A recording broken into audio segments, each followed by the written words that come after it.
ஒரு காலத்துல ஒரு சாமியார் இருந்தாரு. அவர் ஒரு ஆறு ஓரத்துல நின்னு நாள் முழுக்க கத்திக்கிட்டே இருப்பாரு. உனக்கு என்ன வேணுமோ அது உனக்கு கிடைக்கும், உனக்கு என்ன வேணுமோ அது உனக்கு கிடைக்கும். அந்த வழியா போறவங்க எல்லாம் அந்த சாமியாரை பேய்ன்னு நினைச்சிட்டு போயிடுவாங்க. ஒரு நாள் வழக்கம் போல சாமியார் கத்திக்கிட்டே இருக்காரு. உனக்கு என்ன வேணுமோ அது உனக்கு கிடைக்கும், உனக்கு என்ன வேணுமோ அது உனக்கு கிடைக்கும். அப்போ ஒரு இளைஞன் அந்த வழியா வருது. அவனுக்கு வாழ்க்கையில எதுவும் சரியில்லைன்னு ரொம்ப வருத்தமா இருக்கு. சாமியாரோட சத்தத்தை கேட்டு அவன் சாமியார் கிட்ட போறான். சாமியார் கிட்ட, சாமி, நீங்க சொல்ற மாதிரி நமக்கு என்ன வேணுமோ அது கிடைக்குமான்னு சொல்றீங்க. அப்படின்னா எனக்கு வேணுறத நீங்க எனக்கு கொடுக்க முடியுமான்னு கேட்கிறான். சாமியார் அந்த இளைஞனோட முகத்தை பார்த்து, ஆமா என் நண்பா, உண்மைதான், உனக்கு என்ன வேணுமோ அது உனக்கு கிடைக்கும் சொல்றாரு.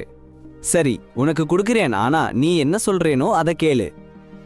முதல்ல சொல்லு, உன் ஆசை என்ன? அந்த இளைஞன் சொன்னான், சுவாமி, எனக்கு ஒரு ஆசைதான். நான் பணக்காரனா ஆகணும், வைரம் முத்து வியாபாரி ஆகணும், சூப்பரா வெற்றி பெறணும். அவன் ஆசையை பார்த்து சாமியார் சிரிச்சு, சரிடா நண்பா, உன் ஆசை நிச்சயமா நிறைவேறும். உனக்கு ஒரு வைரம் ஒரு முத்து கொடுக்கிறேன், அதை வச்சு எவ்வளவு வேணாலும் வைரம் முத்து உருவாக்கிக்கோன்னு சொன்னாரு. அப்புறம் சாமியார் அவன் கையில ஒரு பொருளை வச்சு, பிள்ளை, உலகத்திலேயே மிகப்பெரிய விலை உடைய வைரம் இது, இதுக்கு பேர் நேரம், இதை உறுதியா பிடிச்சுக்கோ, இழந்துடாதன்னு சொன்னாரு. உனக்கு எவ்வளவு வைரம் வேணும்னாலும் உருவாக்க முடியும். அந்த இளைஞன் சிந்திச்சான். அப்புறம் ஒரு பொருளை அவன் மறுகையில வச்சு சாமியார் சொன்னாரு, பிள்ளை, இதையும் எடுத்துக்கோ, இதுதான் உலகத்திலேயே 2வது அருமையான முத்து. நம்ம மக்கள் இதை சொந்தம்னு சொல்றாங்க. பொறுமை. நீ உன் நேரத்தை செலவழிச்சாலும் ரிசல்ட் காணாம போனா இந்த அருமையான முத்தை உபயோகப்படுத்து. எப்பவும் நினைச்சுக்கோ, பொறுமை முத்து உடையவன் இந்த உலகத்துல எதையும் அடைய முடியும். அந்த இளைஞன் சாமியாரோட வார்த்தைகளை நல்லா யோசிச்சு, நேரமும் பொறுமையும் தான் உலகத்திலேயே மிகவும் அருமையான ரத்தினம்னு ஒரு பெரிய பாடம் கத்துக்கிட்டான். அந்த நேரத்துல இருந்து அவன் ஒருபோதும் தன் நேரத்தை வீணாக்க மாட்டேனும், எப்பவும் பொறுமையா வேலை பண்ணுவேனும் முடிவு பண்ணிட்டான். சாமியார விட்டுட்டு அந்த இளைஞன் வேலை பண்ண ஆரம்பிச்சான். நகரத்துல பிரபலமான வைர வியாபாரி. அவரு நேரத்தை சரியா பயன்படுத்தினாரு, நேர்மையா கஷ்டப்பட்டு பொறுமையா வியாபாரம் கத்துக்கிட்டாரு. அப்புறம் ஒரு நாள் அவரே பெரிய வைர முத்து வியாபாரியா ஆயிட்டாரு. கதை நமக்கு ஒரு அருமையான உண்மையை சொல்றது. நம் கிட்ட இருக்கிற மிகப்பெரிய பொக்கிஷங்கள் நேரமும் பொறுமையுமே.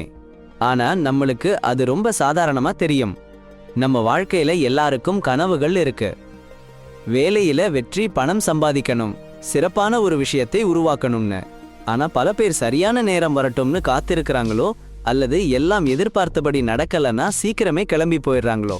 அங்கதான் பல பேர் தோற்று போறாங்க, நேரத்தை வீணாக்கிட்டோ. அல்லது சகோதரர்களே, பொறுமை இல்லாம போயிடுச்சுன்னு நினைக்கிறீங்களா? கதையில இருக்கிற இளைஞங்களைப் போல நம்ம வாழ்க்கையிலையும் சந்தேகமும் ஏமாற்றமும் வரும். ஒரே இரவில் வாழ்க்கையை மாத்தற மாயம், குறுக்கு வழிகள்னு தேடுவோம். ஆனா உண்மையான வெற்றி நேரத்தின் மதிப்பை உணர்ந்து பொறுமையா பயணம் பண்றவங்களுக்கு தான். போன நேரம் திரும்பி வராது, ஒவ்வொரு நொடியும் வீணானா வாய்ப்பு போச்சு. பொறுமைதான் பலன் உடனே தெரியலன்னாலும் அமைதியா கவனமா ஒரு மாதிரியா இருக்கிற சக்தி. இரண்டுமே சேர்ந்து வெற்றிக்கு அடித்தளம். பொழுதுபோக்கு, உடனடி பலன், சீக்கிரமா எதிர்பார்ப்புன்னு நிறைய இருக்கிற இடத்துல நேரத்தோட பொறுமையோட மதிப்பை உணர்ந்தவங்க தான் எப்பவும் ஜெயிப்பாங்க.